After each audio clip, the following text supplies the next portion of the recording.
इस्लाम आबाद में 9वीं मुहर्रम उल हराम का मातमी जुलूस मरकजी इमाम बारगाह असना अशरा G62 से बरामद होगा। मातमी जुलूस अपने रवायती रास्तों से होता हुआ दोबारा इसी इमाम बारगाह G62 पर इख्तिताम पजीर होगा। मजीद तफसीलात जानते हैं वहां पर मौजूद हमारी नुमाइंदा से। जी खालदा राजा, 9 मुहर्रम उल हराम के मातमी जुलूस और सिक्योरिटी की सूरत हाल क्या है? जी बिल्कुल, इस वक्त मैं G62 की इमाम बारगाह असना अशरी के बाहर मौजूद हूँ। यहाँ पे अज़ादारों की एक बड़ी तादाद जमा होना शुरू हो गई है। थोड़ी ही देर के बाद जो मातमी जुलूस है वो अपनी रवायती रास्तों से होता हुआ वापस यहीं पे आके इख्तिताम पजीर होगा।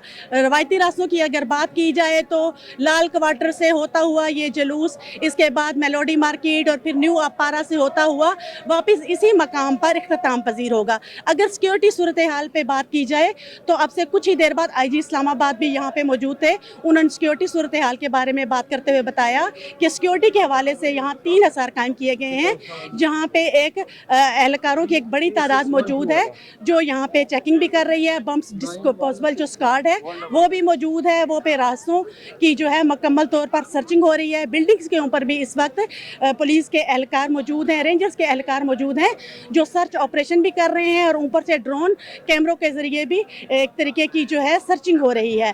इसके साथ साथ अगर आपको बताया जाए कि अज़ादारों के लिए यहाँ पे लंगर का इंतज़ाम भी किया गया है, सबीलों का इंतज़ाम भी किया गया है और मातमी जुलूस में शरीक होने वाले अज़ादार जो है वो सबील और लंगर भी खाएंगे।